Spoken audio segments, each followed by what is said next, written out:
जय राधे जय श्री राधे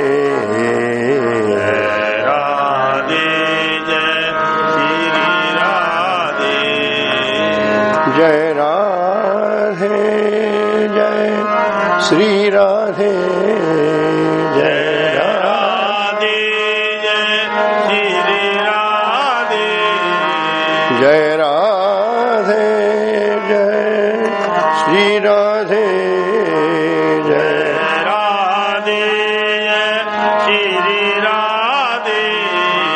जय राधे जय श्री राधे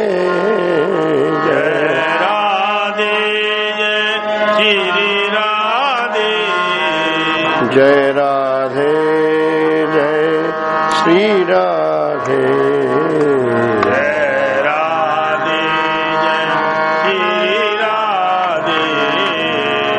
जय राधे जय श्री राधे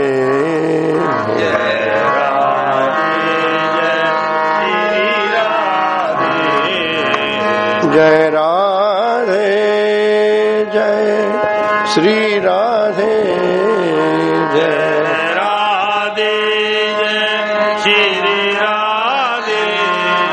जय राधे जय श्री राधे जय राधे जय श्री राधे जय राधे जय श्री राधे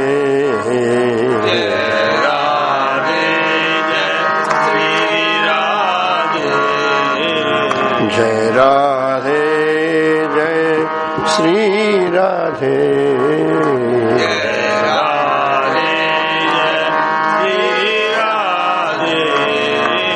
जय राधे जय श्री राधे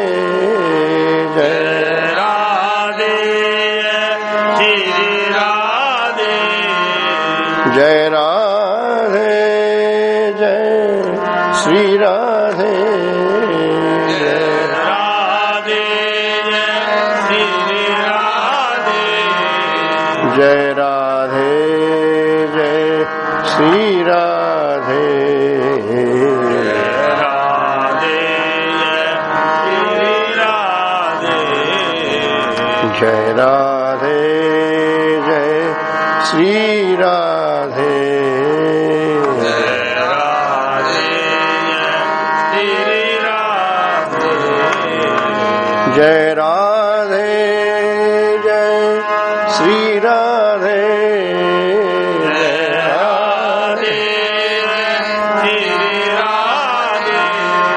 जय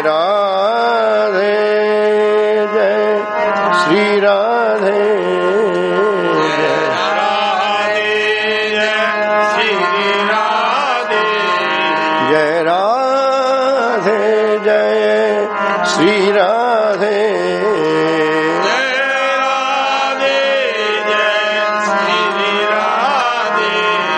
जय राधे जय श्री राधे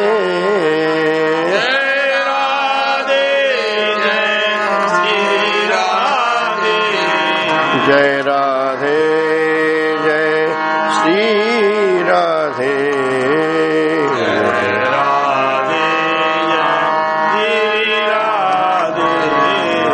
जय राधे जय श्री राधे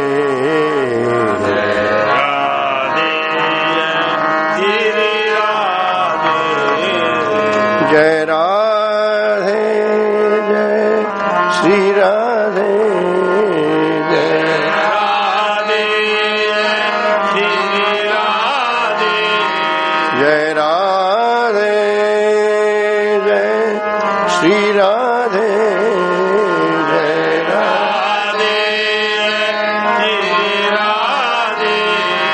जय राधे जय श्री राधे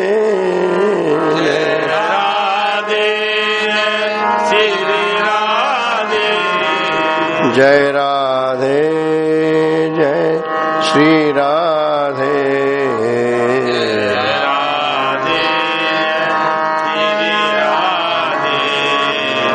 जय राधे जय श्री राधे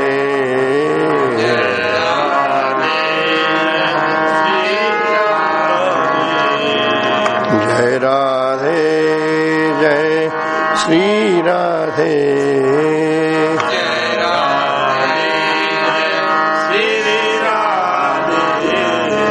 जय राधे जय श्री राधे जय राधे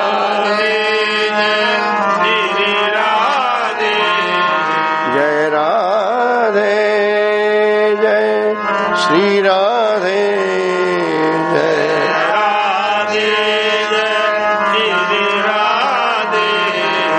जय राधे जय श्री राधे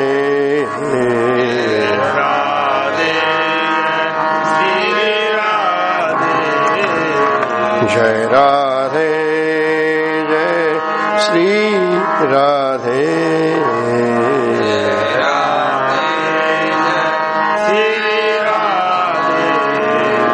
जय राधे जय श्री राधे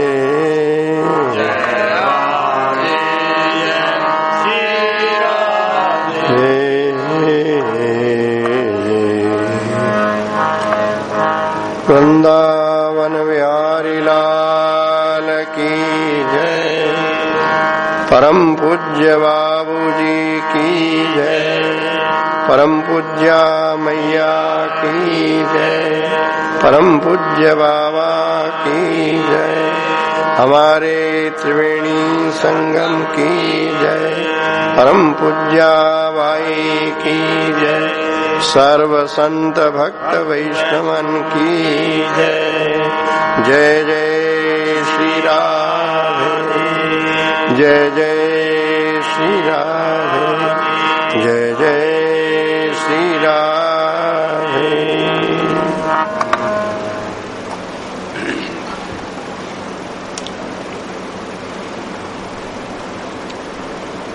भगवान श्री राधा माधव की अहेतु की कृपा के फलस्वरूप इन महापुरुषों की रसमयी वाणी प्रीतम काव्य जैसे परम अद्भुत बाबा के काष्ठमौन की अवधि में प्रकट रस ऊर्मियों में अवगाहन करने का उस पर विचार करने का सुअवसर हमें प्राप्त हुआ है। तो आइए इसके भावों पर थोड़ा चिंतन करते हुए इसकी चर्चा करते हैं। इस रसमय ग्रंथ का मंगलाचरण भगवती त्रिपुर सुंदरी को समर्पित है और श्री राधा की अत्यंत लाडली छोटी बहन मंजू श्यामा भगवती त्रिपुर सुंदरी की कृपा से ही रस मार्ग में प्रवेश मिलता है। भगवती त्रिपुर सुंदरी और श्री राधा अभिन्न ही हैं, पर माधुर्य भाव की प्रतिमूर्ति है श्री राधा और लीला सूत्रधारणी ऐश्वर्यमयी भगवती त्रिपुर सुंदरी हैं, जिनके पास इस लीला का अधिकार क्षेत्र है। अतः इस प्रीतम काव्य के प्रारंभ में ही श्री कृष्ण के समक्ष राधा भाव में भावित पूज्य बाबा ने इसी परंपरा का निर्वाह किया है और वो भगवती त्रिपुर सुंदरी रूपा पूज्या मैया को मंजू श्यामा रूपणी पूज्याबाई का स्मरण करते हैं ग्रंथ के प्रारंभ में, क्योंकि भगवान की दिव्य लीलाएं गोलोक धाम में निरंतर चलती रहती है। कभी कभी उनकी अहेतु की कृपा से इस धराधाम पर भी वे लीलाएं प्रकट होती है। 5000 वर्षों से कुछ अधिक पहले इसी धरा पर ब्रजमंडल में भगवान की वे दिव्य लीलाएं प्रकट हुई थी। ये काल विभाजन की दृष्टि से कहा जा रहा है। भगवान की लीलाएं निरंतर चलती रहती है। अंतर इतना ही है कि वो काल था जिसमें सबको नयन गोचर हो रही थी लीला। आज वो लीलाएं सबकी दृष्टिपथ में नहीं है।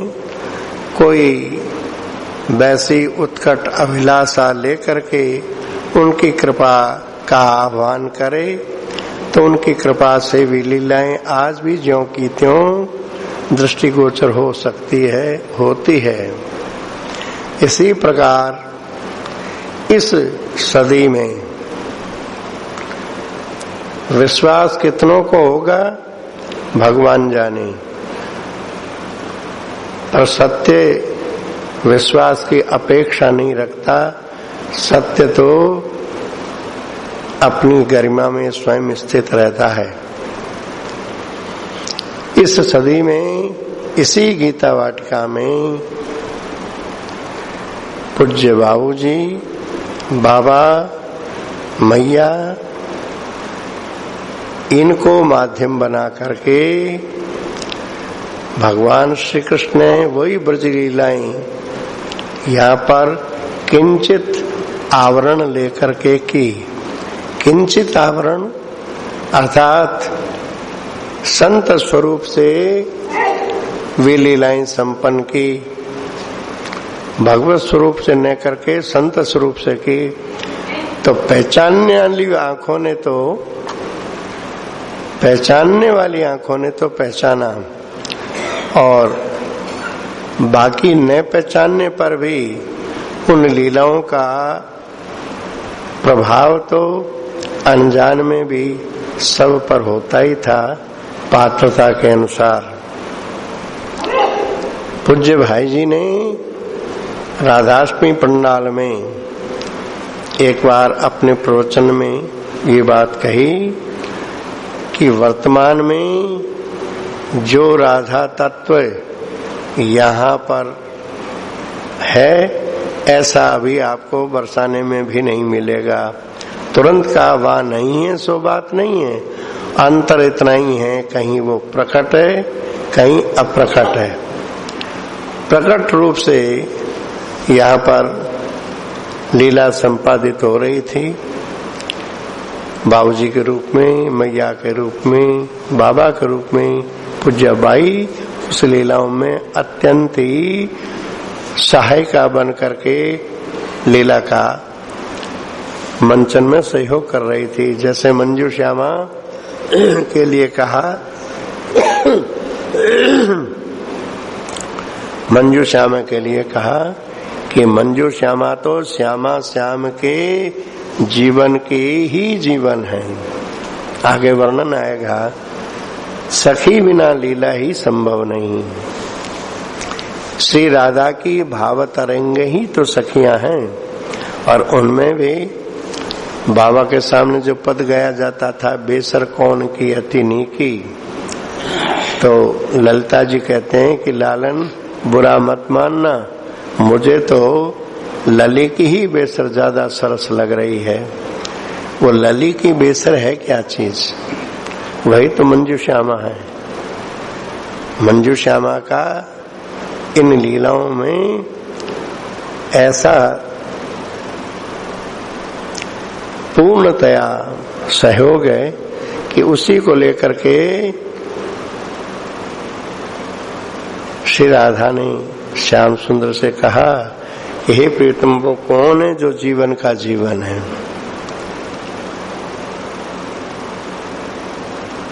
श्री हरे नमः।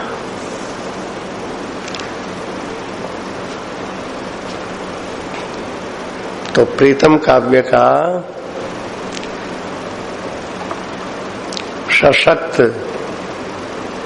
मंगलाचरण, सशक्त मंगलाचरण इसलिए है, भगवती त्रिपुर सुंदरी के कृपा बिना क्या इस रस में प्रवेश होता है? अतः सबसे पहले इस मातृशक्ति को ही वंदन करना चाहिए।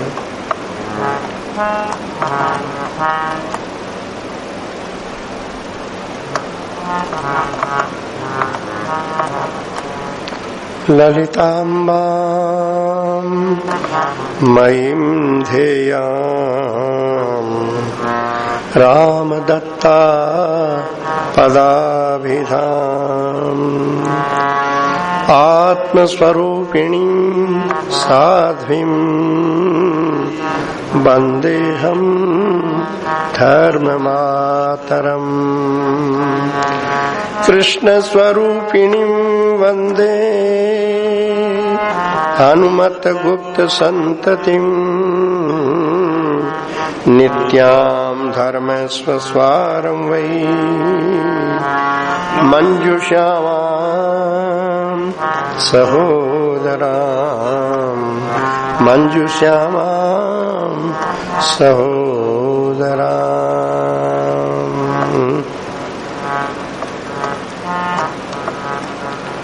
नमस्तस्मै भगवते कृष्णाय कुण्ठमेधसे राधाधर सुधा सिन्धो नमो नित्यविहारिणे।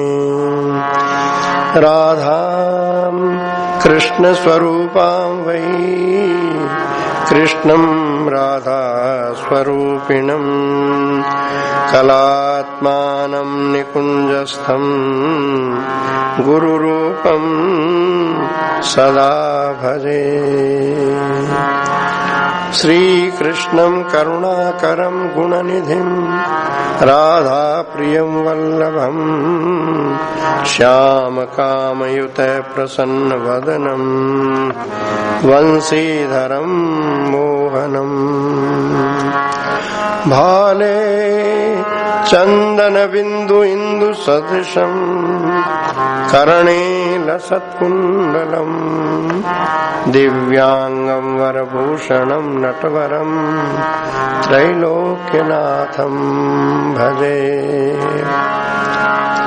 वंशी विभूषित करान् नवनीरदाभात् पीताम्बरात् अरुणबिम्ब फलाधरोष्टात् पूर्णेन्दु सुंदर मुखात् अरविंद नेत्रात् कृष्णात् परं किमपि तत्त्वमहं न जाने। महाभाव स्वरूपा त्वं कृष्ण प्रिया वरीयसी प्रेम भक्ति प्रदे देवी राधिके त्वां नमाम्यहम्।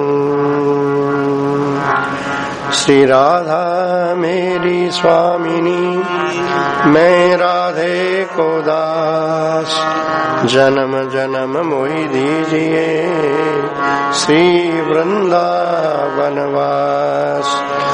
काहू के बल भजन है काहू के आचार व्यास भरोसे कुमरि के सोवत पावन पसार। श्री ब्रजराज कुमार वर गाइए आनंद की निधि वर गाइए भक्तन के मन भाव तो गाइए श्री लाडली ललन वर गाइए ब्रज की जीवन धन गाइए।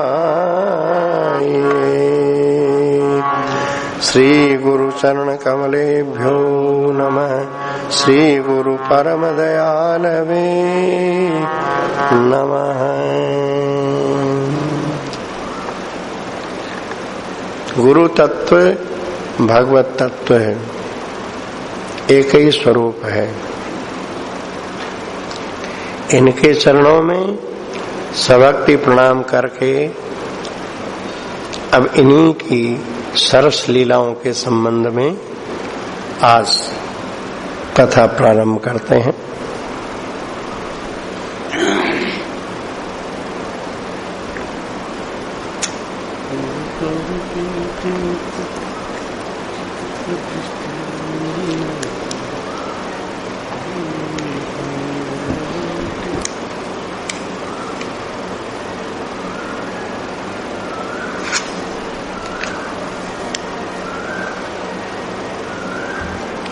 काल के प्रसंग में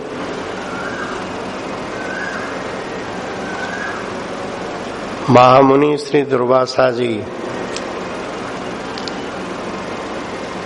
16 पहर के लिए बृषभान बाबा के महल में अतिथि के रूप में आए। आने पर किस दिन आए तो कहते हैं आश्विन शुक्ला षष्ठी के दिन नवरात्र चल रहा था। उस नवरात्र में आश्विन शुक्ला षष्ठी के दिन आए, प्रातःकाल आए और प्रातःकाल से लेकर इनको भगवती पराम्बा का आदेश हुआ कि आपने नंदराय जी के यहाँ जाकर के परात पर प्रभु श्री कृष्ण का तो दर्शन किया, अब उन्हीं की प्राणों की अधिष्ठात्री श्री राधा ने भी बृषभानपुर में अपना जन्म लिया है, अवतार लिया है, उनका भी दर्शन कराओ। तो ये भगवती परम्बा के आदेश से आए। आकर के उन्होंने आते ही बृषभान जी ने बड़ी श्रद्धा के साथ महाराज का सत्कार किया, पूजन किया। तब महर्षि ने कहा कि राजन, मुझे 16 पहर के लिए आपके यहाँ रहना है, जो भी स्थान बता दोगे वहां रह लूंगा। महाराज ने सबसे उत्तम स्थान वही समझा जहाँ लाडली राधा का शयन गृह है, वहां आवास दिया। वहां जाकर के मुनि महाराज आसन पर बैठते हुए बोले, राजन, यहाँ मैं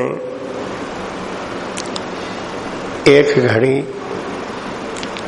ध्यान कर लूं, तब फिर आकर के अगले सेवा के संबंध में पूछना। ऐसा कहकर के मुनि महाराज ध्यानस्थ होकर बैठ गए। महाराज मुनि के स्वभाव से परिचित थे, इसलिए घबराए हुए से अपनी कुल देवी जगत जननी भगवती त्रिपुर सुंदरी के मंदिर में जाकर के सिर चरणों में टेक दिया और पाहि माम मैया रक्षा करो। वो कनकमय विग्रह मुस्कुराया और मधुराति मधुर वाणी गूंजी। घबराने की आवश्यकता नहीं है वत्स, इनका आना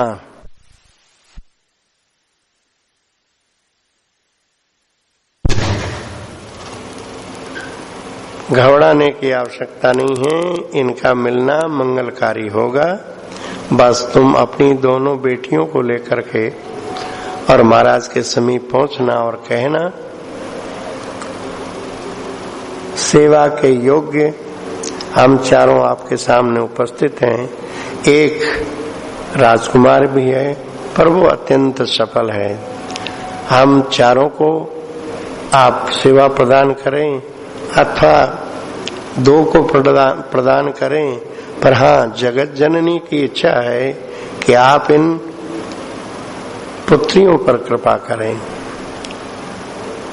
ऐसा कहना अतः महाराज निश्चिंत होकर के आए और जैसे ही मुनि महाराज की समाधि खुली तो यही निवेदन कर दिया।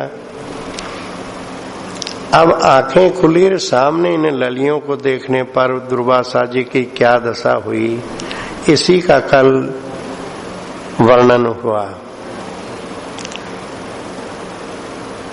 मुनि महाराज को ये समझते देर नहीं लगी कि भगवती पराम्बा ने जिनके दर्शन करने के लिए भेजा है वे यही हैं।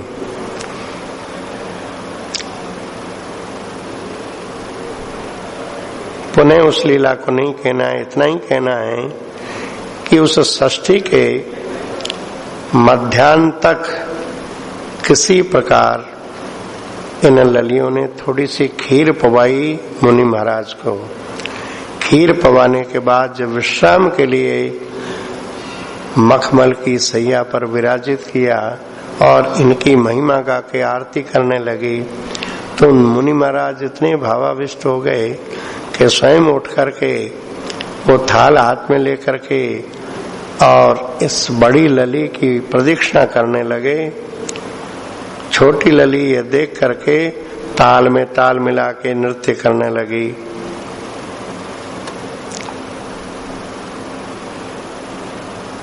दो घड़ी तक महाराज का ये भावावेश में नृत्य चलता रहा।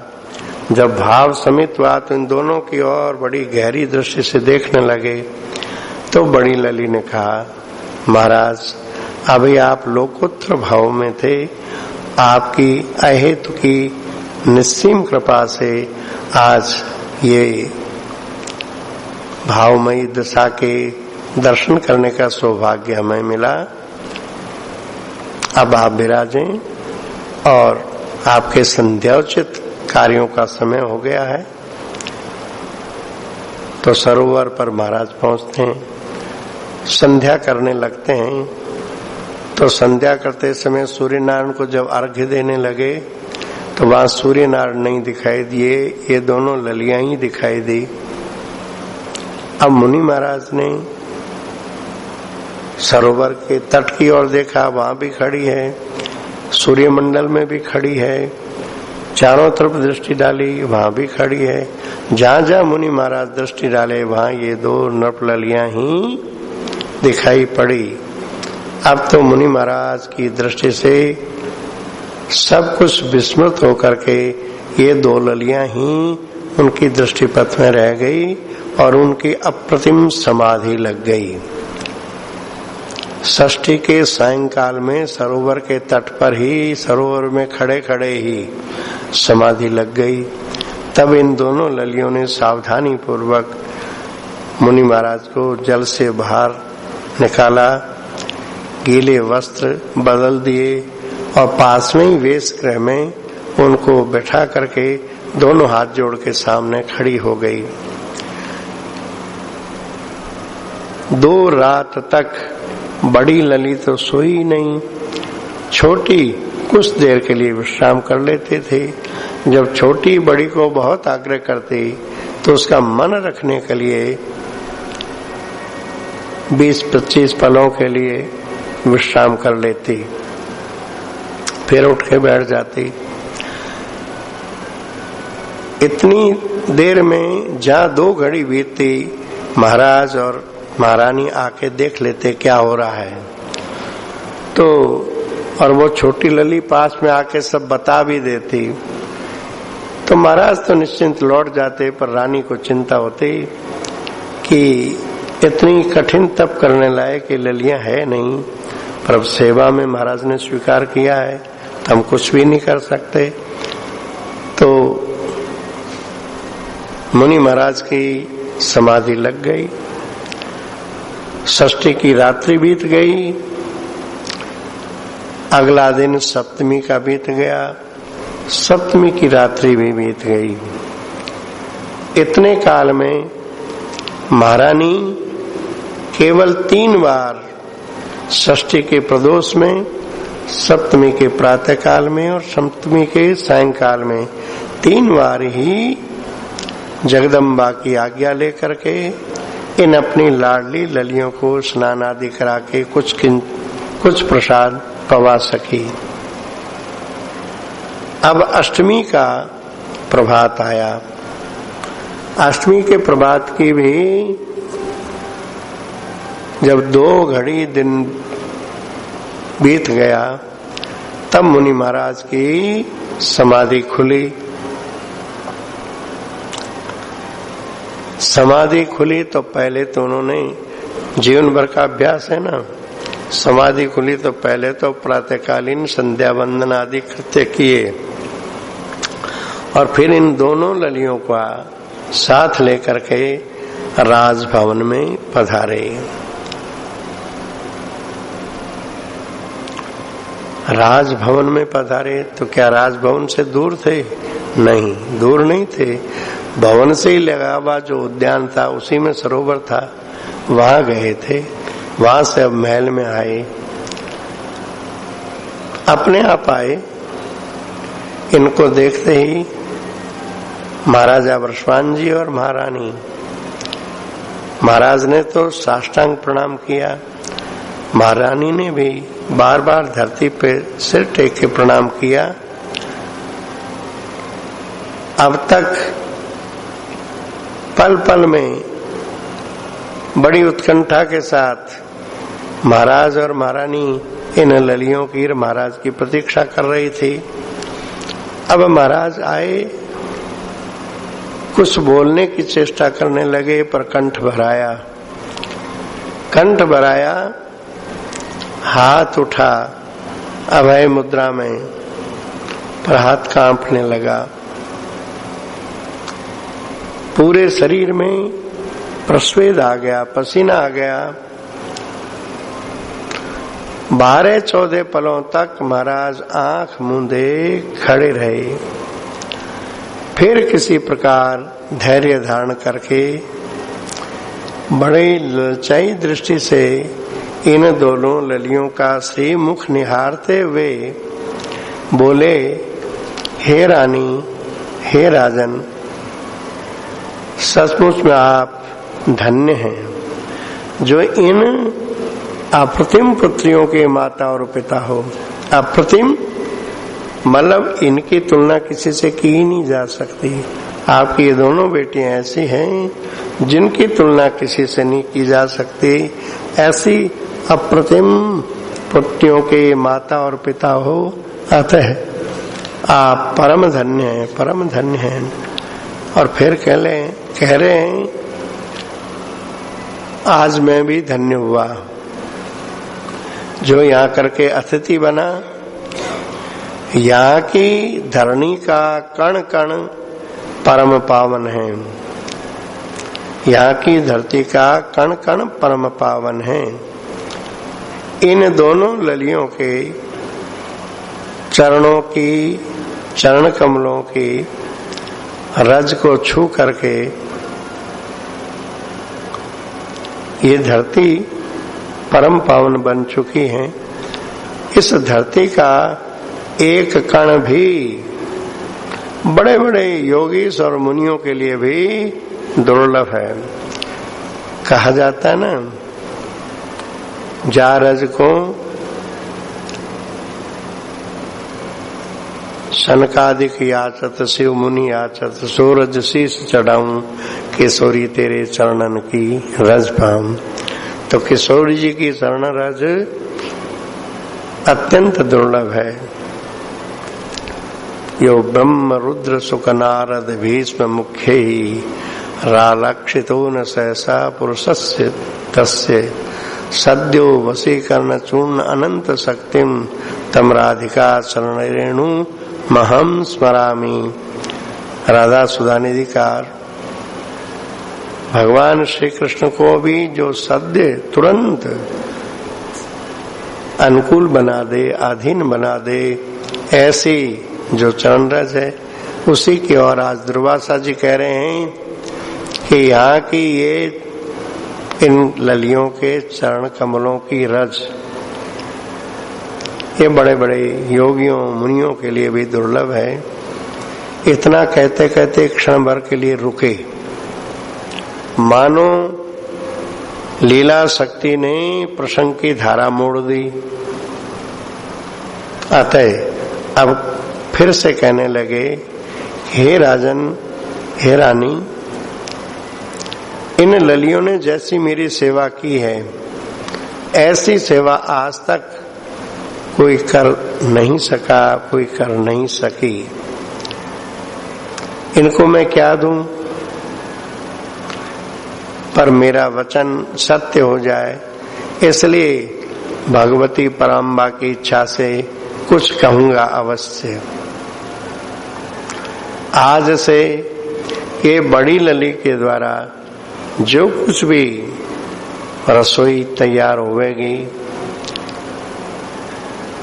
वो अत्यंत सुस्वादु तो होगी ही, वो संपूर्ण रोगों को नाश करने वाली भी होगी। इतना कह ही रहे थे कि उनको मंजू श्यामा कुछ इशारा किया तो बोले, मुझको ये मंजू कुछ इशारा करके संकेत में कह रही है कि बाबा मुझे यदि वरदान देना हो ना तो बस इस बड़ी बहन के प्रति मेरा पल पल नव नव अनुराग बढ़ता चला जाए। अच्छा, तो इसकी ये रुचि है तो मैं भी उसको यही देता हूँ। ऐसा कह करके मुनि महाराज बोले, हे राजन, हे रानी, अब मैं यहाँ से जा रहा हूँ, वो करुणामयी ललितांबा जहाँ ले जाए।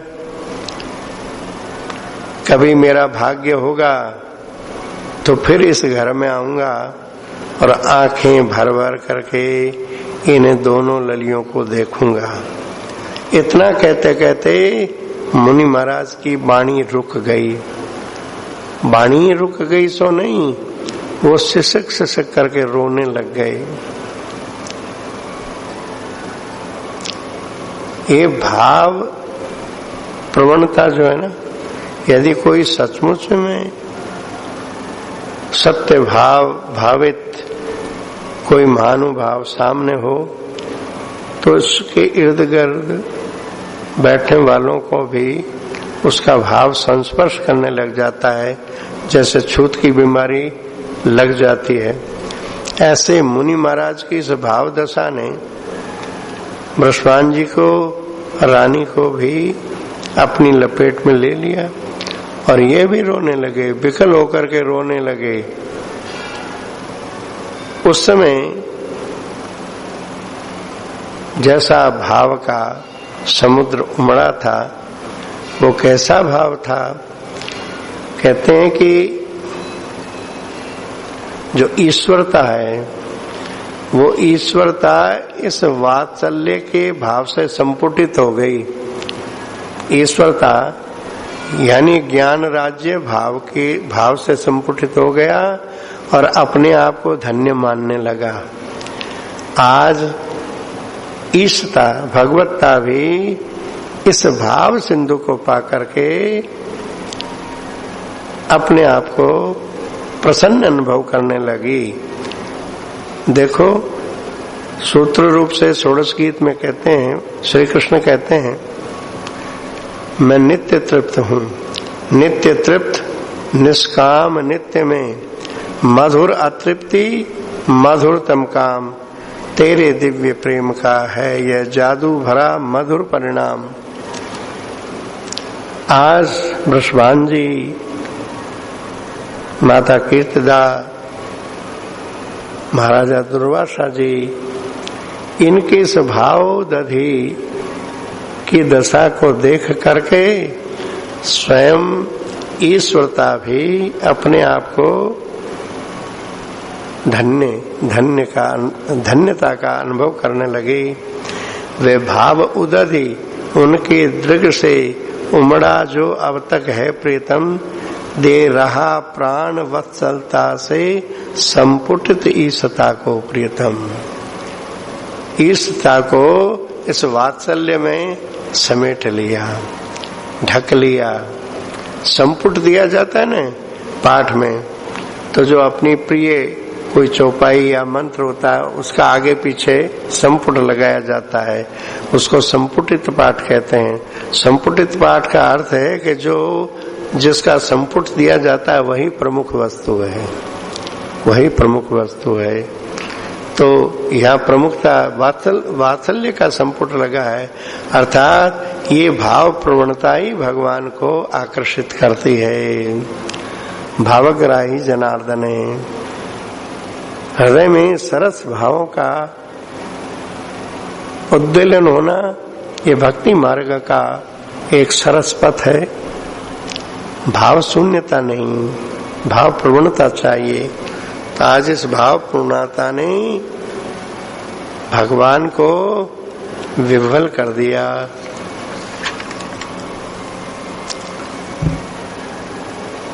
भगवत्ता तो यहाँ सामने ही विराजित है ना, दोनों ललियां। तो ये भी विह्वल होकर के रोने लगी। ये दोनों ललियां भी मुनिवर के इस भाव को देख करके लिपट गई उनसे।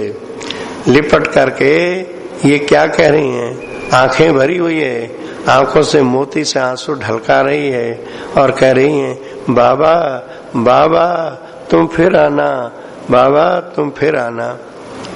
अब इनके नैनों से जब ये गोल गोल बिंदु ढलकने लगे तो मुनि महाराज अपने उत्तरीय से उन आंसुओं को पहुंच रहे हैं, उनको पहुंच रहे हैं। देखने में तो यही लग रहा है कि उत्तरीय से इन ललियों के आंसू पहुंच रहे हैं, पर भाव दशा क्या है? वे आंसुओं को हृदय में धारण कर रहे हैं, पिरो रहे हैं, इकट्ठा कर रहे हैं कि ऐसे आंसू फिर कभी देखने को मिलेंगे नहीं। ये आंसू बड़े अनमोल हैं।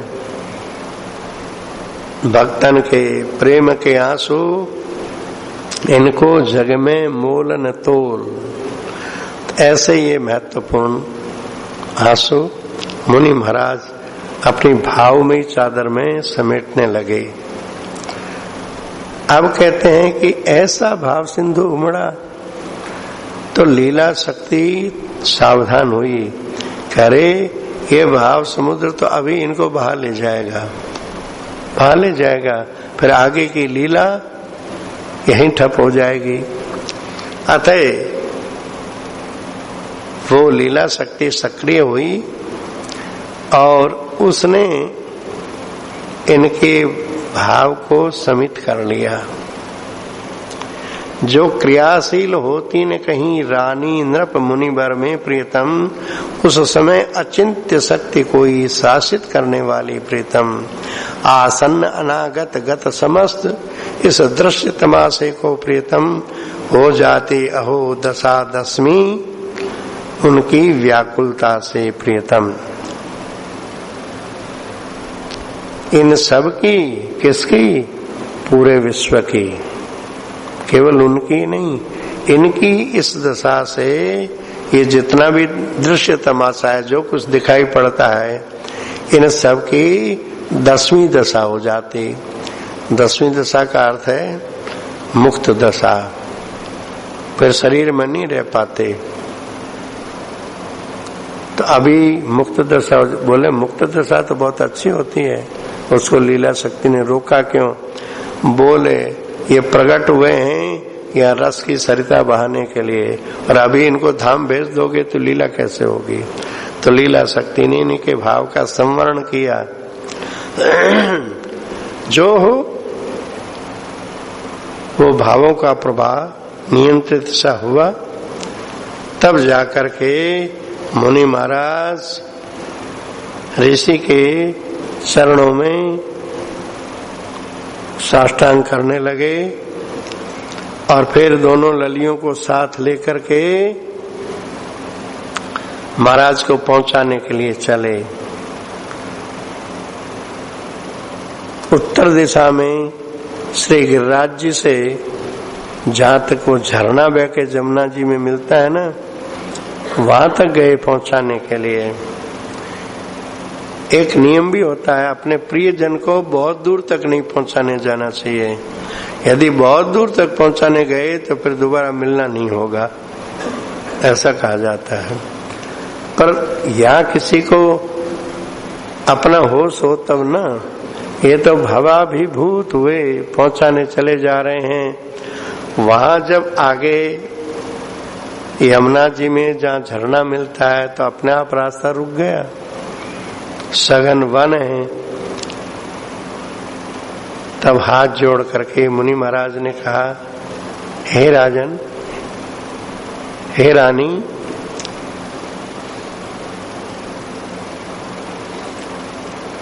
अब आप लौट जाएं। और मुनि महाराज ये तो लौट गए। मुनि महाराज वहां सघन वन में कहाँ समा गए कुछ पता नहीं। इस घटना के बाद 1 वर्ष पूरा बीत गया। ये घटना है श्री राधा किशोरी के 6ठे वर्ष की। 6ठे वर्ष के बाद पूरा 1 वर्ष बीत गया तो 7 वर्ष की हो गई ना। फिर यही तिथि आई, आश्विन शुक्ला अष्टमी की तिथि आई। महाराज नवमी के दिन भागुर जी के आश्रम में जाकर के कुमारी पूजन आदि कार्य प्रतिवर्ष करते ही हैं। इसलिए आज भी अष्टमी के शाम को गुरु आश्रम में जाकर के परामर्श करने गए कि कल पूजन की क्या क्या सामग्री यहाँ लानी है। अभी घर से चले ही थे कि गुरुदेव का भेजा हुआ ब्रह्मचारी रास्ते में ही मिल गया और उसने आदेश सुनाया कि राजन, अब आपके आने की आवश्यकता नहीं है। आप अपनी दोनों ललियों के साथ और सहचरियों के साथ दूध, दही, नवनीत, घृत आदि सामग्री जितनी ये सहज ला सकें उतनी कल 2 घड़ी दिन चढ़ने से पहले भेज दें। अतः महाराज लौट गए और अगले दिन अर्थात नवमी वाले दिन सुप्रभात होते ही इन मांगलिक वस्तुओं को सोने की छोटी छोटी कलसियों में भर करके रानी ने इन कन्याओं को सजा करके सत सहचरियों के साथ, अकेले नहीं जा रही है, सत सहचरियों के साथ ये गुरु महाराज के आश्रम की ओर चली। पहले तो राजपथ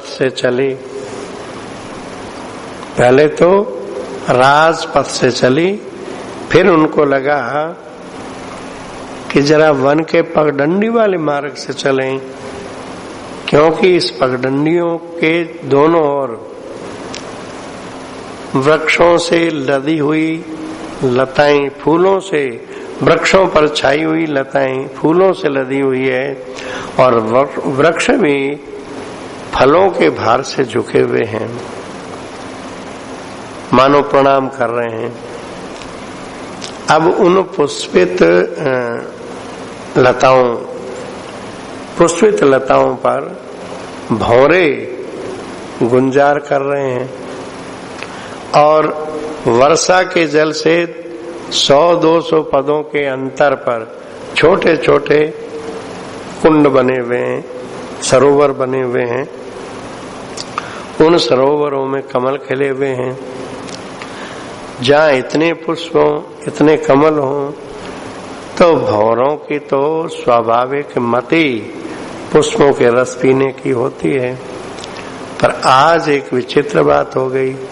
इन सत सहचरियों के साथ में श्री राधा और मंजू श्यामा जैसे ही वहां पहुंची वन में, तो सारे भ्रमरों को लगा कि आज कोई अभिनव कमल खिला है, आज कोई जितना कमल हमने देखे उससे कहीं उत्कृष्ट नवीन कमल खिला है। कैसे? बोले इन सबके मुखारविंद से कमल से भी अधिक आकर्षित करने वाली सौरभ फैल रही है और भौरे ठहरे सौरभ के लोभी। तो ये उड़ करके इन सहचरियों और श्री राधा किशोरी आदि के मुख पे मंडराने लगे। अब ये उनको हटाती चली जा रही है, आगे बढ़ रही है, हटाती चली जा रही है। ऐसे रसमय मार्ग से ये गुरुदेव के आश्रम पर पहुंची। वहां पहुंचने पर जो भी पूजन सामग्री लाई थी वो तो यथास्थान रख दी और गुरुदेव ने इनका बड़ा वात्सल्यपूर्ण स्वागत किया। इसके बाद तन्मय होकर के, भावाविष्ट होकर के, आगे होने वाली लीलाओं का ध्यान करते हुए कुमारी पूजन करते हुए पट परिवर्तन कर दिया। पट परिवर्तन कर दिया अर्थात अब तक श्री राधा में अत्यंत बाल्य भाव का, भोलापन का जो दर्शन हो रहा था, वो भोलापन वाला भाव अब मधुर भाव में परिणित, भोलापन भी रहेगा पर उस पर मधुर भाव, जैसे अभी ईस्ता पर वात्सल्य ने कब्जा कर लिया था, ऐसे ही श्री राधा के इस भोलेपन पर अब कैशोर्य कब्जा करने जा रहा है। ऐसा पट पर्तन करके मन ही मन भागुरु जी ने आशीर्वाद देते हुए कहा, आपके वास्तविक स्वरूप को मैं जानता हूँ, मैं तो आप ही के गुरु पद पर जरूर हूँ पर हूँ तो आप ही का सेवक। अब आप आगे के लीला मंच को सुशोभित करें। वहां से जब ये चली तो पहले तो उत्तर दिशा की पगडंडी से चली। थोड़ी दूर चलते ही सूर्य कुंड आ गया। सूर्य कुंड आते ही मंजू श्यामा ने कहा, मैं तो इसमें स्नान करूंगी। अब मंजू श्यामा की जैसी रुचि होती थी, बड़ी उसी का अनुमोदन कर देती थी। तब तक श्री ललिता ने कहा, अरे बहन, जब स्नान ही करना है तो इससे भी ज्यादा उत्कृष्ट सुंदरी सरोवर है, पास में ही है, वहां चल के स्नान करें। तो ये प्रस्ताव मंजू श्यामा को बहुत अच्छा लगा, इसलिए वो तुरंत उल्लसित होकर के अपनी बहन का, बड़ी बहन का दाहिना हाथ पकड़ करके शीघ्रता से सुंदरी सरोवर पर पहुंच गई। उत्तर की पगडंडी से वे लोटी, रविकुंड मिला प्रियतम, श्यामा हट कर बैठी, इसमें मैं आज नहाऊंगी प्रियतम। थी सदा सामरी की रुचि जो, थी वही लाडली की प्रियतम, प्यारी सहचरी सयानी ने दी राय किंतु ऐसी प्रीतम, री क्यों न चले फिर तो अब वह अत्यंत सन्निकट है प्रीतम, सुंदरी सरोवर ही जो रमणी अप्रतिम है प्रीतम। पीने भर पानी के बदले निर्जर पीयूष मिले प्रीतम, दक्षिण कर बैन लाडली का धरकर सामरी चली प्रीतम। किसी को प्यास बुझाने के लिए थोड़ा सा जल उपलब्ध हो, थोड़ा सा जल उसके लिए पर्याप्त है, उसे यदि कोई अमृत पिला दे, जल के बदले अमृत पिला दे तो फिर क्या कहना। ऐसी प्रसन्नता से ये मंजू श्यामा अपनी बड़ी बहन का हाथ पकड़ के चली, सहचरियां सब चली। अब ये सुंदरी सरोवर पर जाकर के वहां पर जल केली करेंगी। यहाँ पर ये पंचम शतक समाप्त होता है। 2 मिनट राधा राधा कर लें, तब छठे में चलते हैं।